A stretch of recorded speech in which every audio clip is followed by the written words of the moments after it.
오늘 우리에게 주신 하나님의 말씀은 호세아서 6장 3절 말씀입니다. 구약 성경 호세아서 6장 3절 말씀 봉독하겠습니다.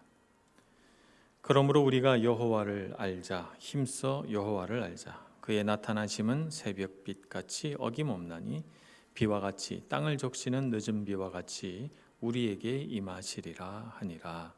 아멘. 하나님을 아는 것이 이렇게 표를 정할 만큼 중요한 문제인가? 이런데 우리가 약간의 의문이 있을 수 있습니다. 우리가 하나님을 모르는 건 아니고 하나님도 알고 예수님도 아는데 우리가 더 알아야 되는가? 라고 하는 질문도 할 수 있을 것입니다. 세상에는 정말 필요한 지식들이 많이 있습니다. 인문, 사회, 과학, 또 경제, 예술, 각 분야에 정말 우리 사람이 알아야 할 그런 좋은 지식들, 우리가 일상을 살아가는 데 필요한 그런 지식들이 많이 있죠. 이런 지식들은 많이 배울수록 사람을 지혜롭게 하고 능력 있게 만듭니다. 세상을 살아가는 데 있어서 이런 지식들은 꼭 필요하고 이런 지식을 활용해서 우리가 직업을 갖고 삶을 영위해 나가고 경제 활동을 하죠.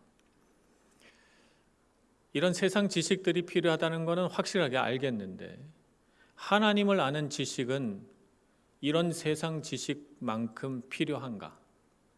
라고 하는 질문을 할 수 있다는 말입니다. 이 지식을 얻기 위해서 우리가 시간을 쓰고 하나님 앞에 예배하는 것이 과연 필요한가? 낭비 아닌가? 시간 낭비 아닌가?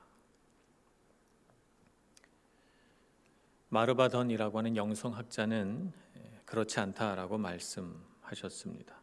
시간 낭비처럼 보이지만 하나님을 아는 것이야말로 우리를 가치롭게 하고 우리의 삶을 의미 있게 만들기 때문에 시간 낭비처럼 보이지만 낭비가 아니다. 그래서 그분은 이름 붙이기를 고귀한 시간 낭비라고 하는 이름을 붙였습니다. 우리 그리스도인들은 하나님을 아는 지식에서 자라가야 합니다. 우리가 하나님을 안다라는 사실에 그냥 그 자리에 머물러 있어서는 안 됩니다. 조금 알았다고 해서 다 안 것은 아니고 하나님 우리가 안다고 해서 그분에 대해서 우리가 전부 다 알고 있는 것은 아닙니다. 하나님은 너무 크신 분이기 때문에 우리의 마음과 생각에 다 담을 수 없는 분이기 때문에 그렇죠. 예수님을 따라다니면서 정말 예수님을 사랑했고 예수님에 대하여 잘 안다고 자부했던 베드로도 그의 편지 제일 말미에 이런 말씀을 붙이셨습니다. 베드로 후서 제일 마지막 말씀이죠. 3장 18절 오직 우리 주 곧 구주 예수 그리스도의 은혜와 그를 아는 지식에서 자라가라. 그가 하나님을 믿는 사람들에게 권면한 마지막 권면이 뭐냐면 그를 아는 지식에서 자라가라고 권면하고 있는 것입니다. 예수님을 믿고 알고 더 알기를 소망합니다. 하나님을 아는 만큼 예수님을 아는 만큼 우리의 믿음이 성장할 것이고 그분을 아는 만큼 우리의 마음은 더욱 성숙해질 것이기 때문에 그렇습니다. 자, 그렇다면 하나님을 안다는 것은 우리에게 어떤 유익이 있는가? 어떤 유익이 있길래 우리가 이렇게 표를 정해놓고 그분을 알아야 된다는 말인가? 첫 번째는 하나님을 알면 우리는 겸손하게 됩니다. 여기서 말하는 겸손이란 사람 앞에서 하는 처세술로서의 겸손을 의미하는 것이 아닙니다. 사람이 살아갈 때 인격을 갖추고 덕스럽게 보이기 위한 그런 인간의 덕으로서의 겸손도 아닙니다. 하나님을 알아갈 때 생기는 겸손이라는 것은 하나님 앞에선 내가 얼마나 작은 존재인가 하는 것을 깨닫는 것을 의미합니다. 밤하늘을 쳐다보면 하늘에 많은 별들이 반짝거립니다. 우리 육안으로 보는 그 별들이 사실은 빛의 속도로 적게는 100만 광년, 200만 광년 이렇게 떨어져 있습니다. 많은 별들이 말입니다. 우주가 얼마나 큽니까? 밤하늘을 바라보면서 우리는 경이로움을 갖게 됩니다. 정말 하나님이 창조하신 이 온 우주 만물은 거대합니다. 이 거대한 우주 만물 앞에 나는 얼마나 작습니까? 높은 산 위에 올라가서 하나님께서 지으신 이 만물들을 바라봅니다. 그 크고 장엄한 산맥들 속에서 나는 얼마나 작습니까? 우리는 시간의 흐름 속에서 우리가 점점 늙어간다는 것을 깨닫습니다. 우리는 얼마나 연약한 존재입니까? 우리 인생의 아름답고 젊은 날들은 잠깐 있다가 사라지고 우리는 시간의 흐름을 따라서 늙어갑니다. 우리 인생은 끝이 있습니다. 언젠가는 우리 인생은 끝나게 되고 우리의 생명도 이 땅에서 멈추게 될 것입니다. 우리 인간은 부족한 존재입니다. 연약한 존재입니다. 우리는 살면서 항상 건강하지 못합니다. 때로는 병에 걸리고 때로는 사고를 당하고 때로는 이런저런 고통 때문에 괴로워합니다. 우리는 건강한 몸으로 힘있게 살기를 원하고 우리가 강건한 사람으로 보여지기를 원하지만 우리 인생이 꼭 그렇게 되지는 않습니다. 우리는 연약함 때문에 고통받습니다. 우리는 어려서부터 많은 것을 배웠습니다. 요즘 조기 교육한다고 해서 어리서부터 언어도 배우고 수학도 배우고 여러 가지를 배워서 장년이 돼서도 또 배웁니다. 배워도 이 세상 지식은 끝이 없군요. 자연 법칙의 오묘함 속에서 이 세상 온 우주 만물의 깃들어 있는 그 수많은 지식과 그 하나님의 지혜 속에서 우리는 얼마나 무지합니까? 우리는 아는 것이 얼마나 부족합니까?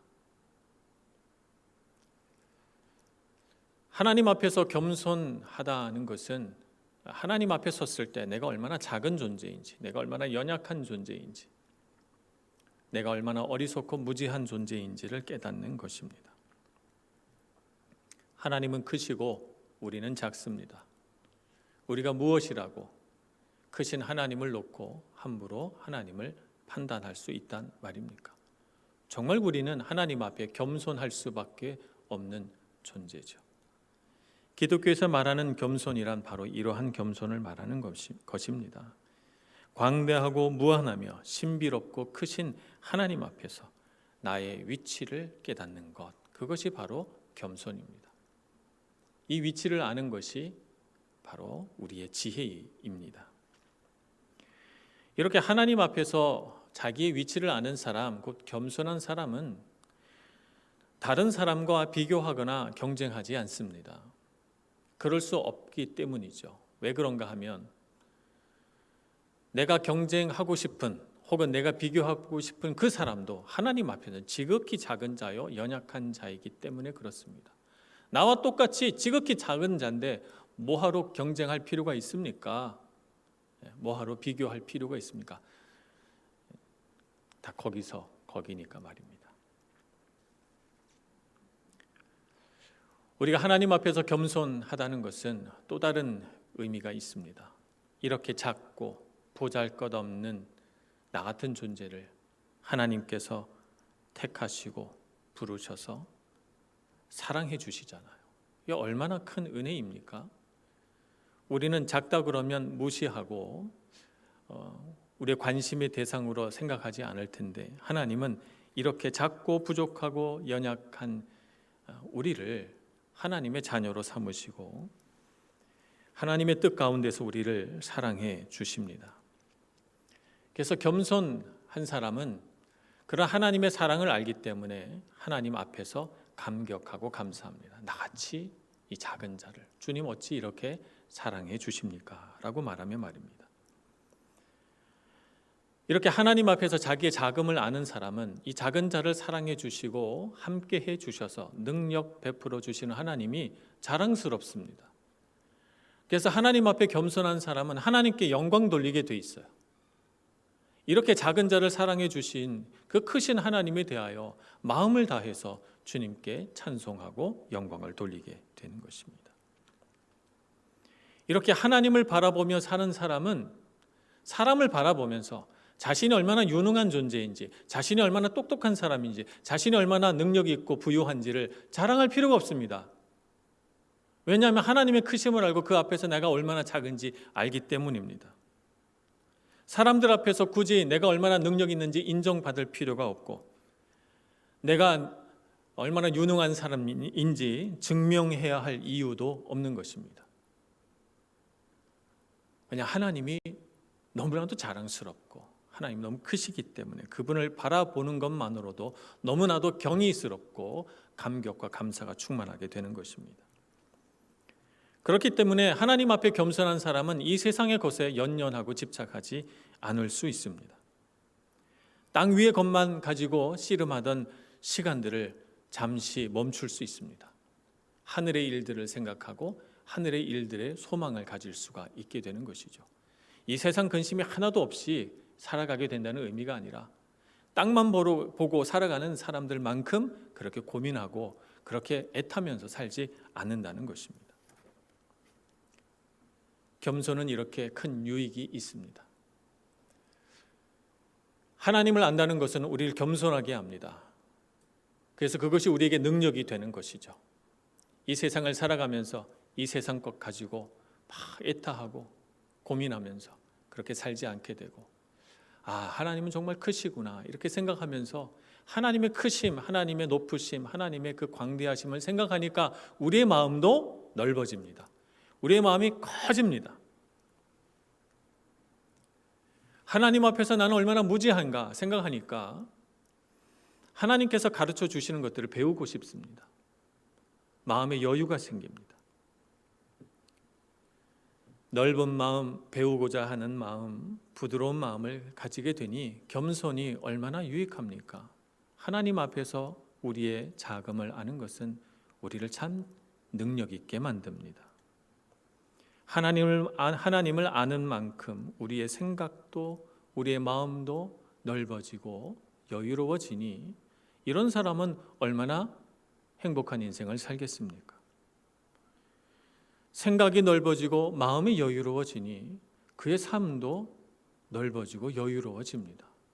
인간관계도 넓어지고 그가 살아가는 삶의 지경도 점점 넓어집니다.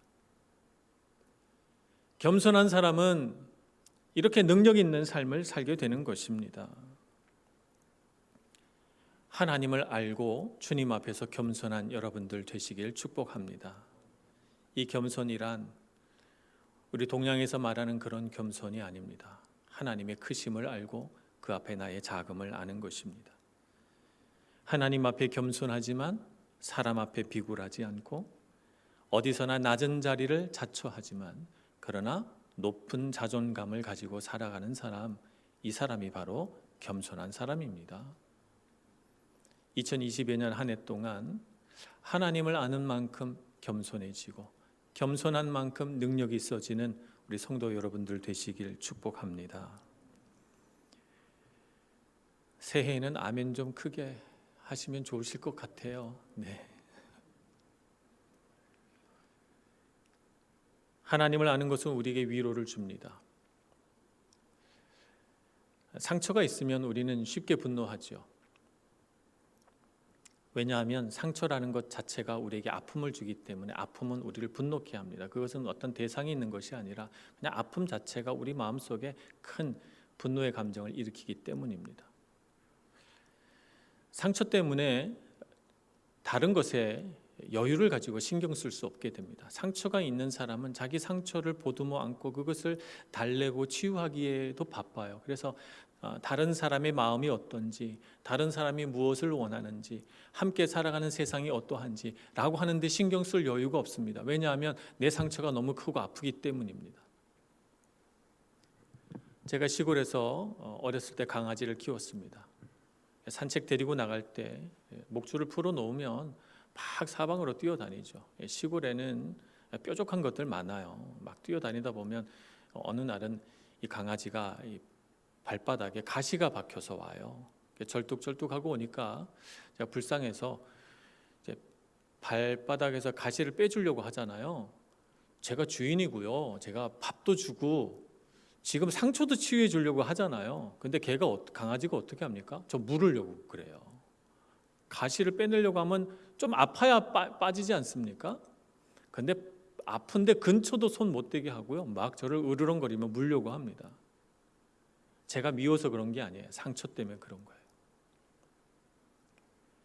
사람도 마찬가지입니다. 상처가 있으면 분노합니다. 근데 우리 육신의 상처, 우리 몸의 상처는요, 약을 바르고 병원 가서 치료하면 됩니다. 근데 마음의 상처가 있는 건 보이지도 않고 나타나지도 않기 때문에 왜 분노하는지 다른 사람은 잘 모릅니다. 자기만 알죠. 상처가 치유돼야만 건강한 인생을 살 수가 있습니다. 상처가 치유돼야만 다른 사람의 마음은 어떤지, 함께 사는 세상은 어떤 세상인지 여유를 가지고 생각할 수가 있게 됩니다. 하나님을 알면 하나님은 우리의 상처를 치유해 주십니다. 사람이 치유할 수 없는 우리 깊은 내면의 상처, 우리 영혼의 상처를 하나님께서 치료해 주시죠. 하나님의 상처 치료제는 바로 예수 그리스도입니다. 예수님을 이 땅에 보내셔서 그 아들 독생자 예수 그리스도를 통하여 우리를 치료하십니다. 로마서 8장 38절 39절에 이런 말씀이 있죠. 내가 확신하노니 사망이나 생명이나 천사들이나 권세자들이나 현재일이나 장래일이나 능력이나 높음이나 깊음이나 다른 어떤 피조물이라도 우리를 우리 주 그리스도 예수 안에 있는 하나님의 사랑에서 끊을 수 없으리라. 이 주님의 사랑이, 이 하나님의 사랑이 우리 영혼의 치료제입니다. 그래서 여러분, 하나님의 사랑을 아는 것이 우리를 능력 있게 합니다. 우리의 영과 우리의 마음을 치유합니다. 하나님을 알아야 위로가 있습니다. 하나님을 알아야 우리는 건강해집니다. 그렇기 때문에 그리스도를 묵상하면 묵상할수록 우리의 아픔과 상처와 고통과 슬픔은 사라집니다. 그분이 우리의 고통을 위하여 십자가를 지셨기 때문에 그렇습니다. 이사야서 53장 4절 5절 말씀은 이렇게 기록하고 있습니다. 그는 실로 우리의 질고를 지고 우리의 슬픔을 당하였거늘 우리는 생각하기를 그는 징벌을 받아 하나님께 맞으며 고난을 당한다 하였노라. 그가 찔림은 우리의 허물 때문이요 그가 상함은 우리의 죄악 때문이라. 그가 징계를 받음으로 우리는 평화를 누리고 그가 채찍에 맞음으로 우리는 나음을 받았도다.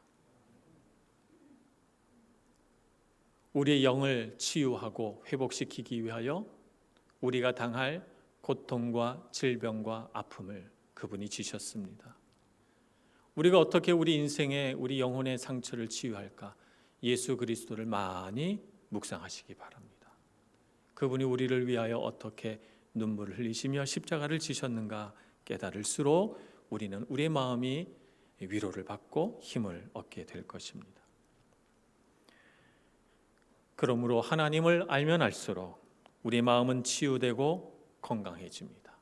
우리의 마음은 쉼을 얻게 됩니다. 2022년 한 해를 바라보면서 여호와를 알자, 힘써 여호와를 알자. 아는 것이, 그분을 아는 것이 우리에게 위로가 됨을 믿습니다. 주님을 알면 알수록 더 많이 위로받으시는 여러분 모두가 되시길 축복합니다. 세 번째, 하나님을 아는 것은 우리를 강하게 합니다. 하나님을 아는 만큼 우리는 우리 자신에 대해서 알게 되죠. 내가 어떤 사람인지 내 삶의 가치에 대하여 눈뜨게 됩니다. 왜냐하면 하나님께서 바로 나를 지으셨기 때문입니다. 하나님의 뜻대로 나를 지으시고 하나님의 생명을 나에게 불어넣어 주셨기 때문에 하나님을 아는 것은 곧 나를 아는 것이 됩니다. 하나님을 알기 전에는 내가 누구인지 몰랐기 때문에 내 가치, 내 인생의 의미를 찾으려고 막 방황했었어요. 그러나 하나님을 알게 되니까 하나님 안에서 나의 가치를 알게 되고 내 인생의 목적을 알게 되는 것이죠. 나는 하나님께서 사랑하는 자녀구나. 나는 하나님께서 택하여 불러주신 하나님의 자녀, 하나님의 백성이구나 하는 것을 알게 됩니다. 하나님의 사랑받는 자녀라는 정체성, 이것이 바로 우리를 강하게 하는 힘이 됩니다. 우리는 우연히 던져진 존재가 아닙니다. 어떻게 하다 보니까 우연히 세상에 턱 던져진 그런 존재가 아니라는 말입니다. 우리는 하나님의 은혜와 사랑 안에서 하나님의 계획을 따라 이 땅에 온 하나님의 백성입니다. 그렇기 때문에 우리 인생은 목적이 있습니다. 우리 인생에는 하나님의 계획이 있습니다. 그 하나님의 목적과 계획을 따라갈 때 우리 인생은 행복합니다. 그 하나님의 목적과 계획을 알고 그것을 쫓아갈 때 우리는 자신감을 갖게 됩니다. 하나님을 아는 만큼 말입니다. 하나님을 아는 것이 우리를 강하게 합니다. 다니엘서 11장 32절에 보면 이런 말씀이 기록되어 있습니다. 오직 자기의 하나님을 아는 백성은 강하여 용맹을 떨치리라. 선지자 다니엘의 고백입니다. 하나님을 아는 백성이 강하고 용맹을 떨치게 된다는 말입니다. 그가 하나님을 어려서부터 알았기 때문에 느부갓네살 왕이 그에게 금으로 만든 우상에게 절하라 했을 때 그는 담대하게 하나님이 아닌 우상에게 절할 수 없다 이렇게 말합니다.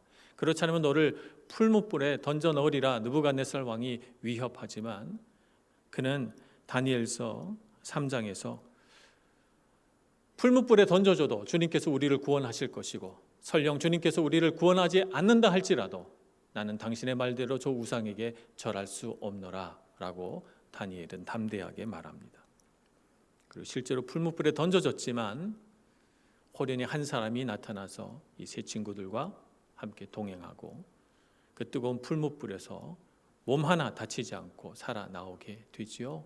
그 용맹함이 어디서 나옵니까? 주님을 아는 힘에서 나오는 것입니다. 사무엘상 17장에 보면 하나님을 모욕하는 블레셋 군인 한 사람이 나타납니다. 그의 이름은 골리앗입니다. 하나님의 백성을 모욕하고 골리앗 앞에 아무도 대적하며 나오지 않는 이스라엘 백성들을 보면서 너희가 믿는 하나님은 참으로 보잘것없다고 하나님을 향하여 조롱하는 말을 서슴지 않습니다. 이에 아직 소년티도 가시지 않은 다윗이 하나님을 모욕하고 하나님의 군대인 이스라엘을 모욕하는 말을 듣자 의분이 그의 마음속에서 끌어올라 한 번도 칼이나 창을 쥐어보지 못한 이 소년이 골리앗과 싸우겠다고 앞에 나섭니다. 그는 이렇게 말합니다. 사무엘상 17장 45절에서 47절 말씀입니다. 다윗이 블레셋 사람에게 이르되 너는 칼과 창과 단창으로 내게 나아오거니와 나는 만군의 여호와의 이름 곧 내가 모욕하는 이스라엘 군대의 하나님의 이름으로 내게 나아가노라. 오늘 여호와께서 너를 내 손에 넘기시리니 내가 너를 쳐서 내 목을 베고 블레셋 군대의 시체를 오늘 공중의 새와 땅의 들짐승에게 주어 온 땅으로 이스라엘의 하나님이 계신 줄 알게 하겠고 또 여호와의 구원하심이 칼과 창에 있지 아니함을 이 무리에게 알게 하리라. 전쟁은 하나님께 속한 것인즉 그가 너희를 우리 손에 넘기시리라. 아멘.